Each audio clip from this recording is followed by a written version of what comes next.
through the Delta. That phrase, ladies and gentlemen, is as true today as it has ever been. The Peabody Hotel was first established in 1869, just a couple blocks from here at Main and Monroe. In 1925, we expanded and relocated to here, 149 Union Avenue. But throughout all of our history, the Peabody has served as the social center for the city of Memphis. We have played host to countless weddings, proms, parties, and celebration. Played host to countless stars of music, film, television, and sports. Every sitting U.S. president since Harry Truman has stayed here at this hotel. In fact, after the Duck March, ladies and gentlemen, I welcome you to visit our memorabilia room. It's just up the white marble stairs there. Also a gift shop. And then we have artifacts and stories unique to the Peabody's history. For example, we have up there a piece of Elvis Presley's original RCA contract, which was negotiated, typed, and signed here in this very lobby, on our stationery no less. But up there, we host my favorite artifact, a simple memo written by our general manager regarding the menu over at Chez Philippe. It explained that we could have absolutely no duck served on any menu here at the hotel. Now, ladies and gentlemen, we're of course gathered to witness the march of the Peabody Ducks. But if you have not done so before, it may surprise you to learn that our whole tradition here got started with a practical joke.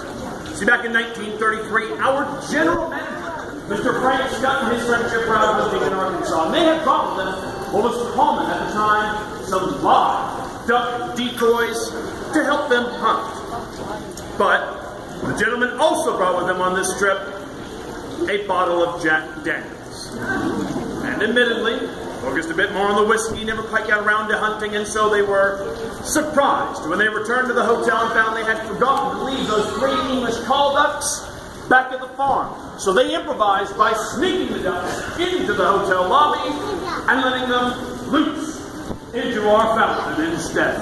Now, their deed done, the gentlemen retired to their rooms for the night. When the general manager came down the next morning, all he was expecting were stories of the staff chasing ducks around the lobby, getting them out of the hotel, generally covering up the prank from the night before. But instead, he found the ducks had stayed in the fountain the entire night long. And what's more, a crowd of guests had gathered around and they were gawking at the ducks. Now, the general manager ran over and apologized. Said he'd get this cleaned up right away. People would never see ducks here at the hotel again. Oh, but the people protested. Said, no. They loved the ducks. Even insisted instead we should let them stay as our guests. So, ladies and gentlemen, we've continued to honor your request, for we have had ducks as permanent residents at this hotel for over 80 years. But then in 1940, a bellman joined us who changed everything. Mr. Edward Pembroke was a retired animal trainer for Ringling Brothers and Barnum and Bailey Circus. And when he joined us, he said that if he was given the opportunity, he could train our North American melons to march across the rooftop, ride down the elevators, and then march down the red carpet into our lobby conference every morning at 11 o'clock. And there they would stay until 5 p.m. when he would usher them out of the fountain, march them back up the red carpet, up the elevators, and back to their rooms. All this done to music, no less. Now, he proposed that to management, and they were skeptical, obviously, but told him that if he could figure all that out, they'd let him march ducks for as long as he'd like. Mr. Pembroke then went on to train and march ducks with us here at the Peabody for the next 50 years. Now, he also took the ducks all across the country, made them known worldwide. They were on The Tonight Show with Johnny Carson. They were featured in People magazine. He and the Ducks even made a very special guest appearance on Sesame Street for National Rubber Ducky Day. Now, Mr. Pembroke did so much for the hotel, but especially for our ducks, that he was named the world's first Duck Master. My name is Anthony. I'm actually only the 5th Duck Master since 1940, and in just a few moments, it will be my honor to continue our tradition here for you.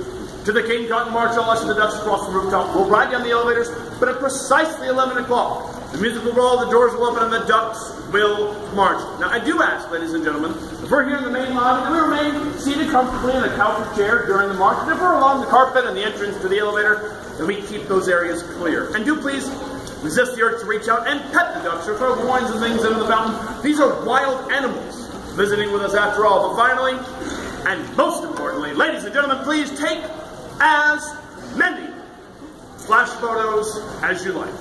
You're all guests with us here today at the Peabody, and this march is for you. On behalf of the ladies, gentlemen, and ducks here at the hotel, I thank you all for joining us. We'll be right back at 11 o'clock. Thank you. Josephine, someone right now, how old are you going to turn?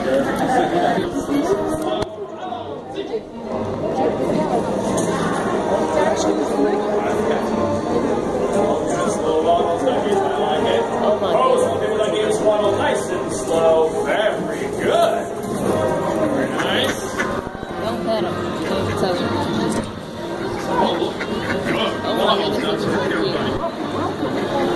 All right, duckies. Good waddles. And pose for a moment, please. Slowly up the stairs. Slowly. Very nice.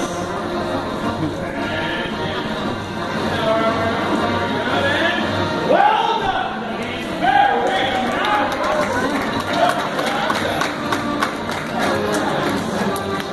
Ladies and gentlemen, especially boys and girls, come on up if you like. Come see the ducks. Come on right on down. Very good.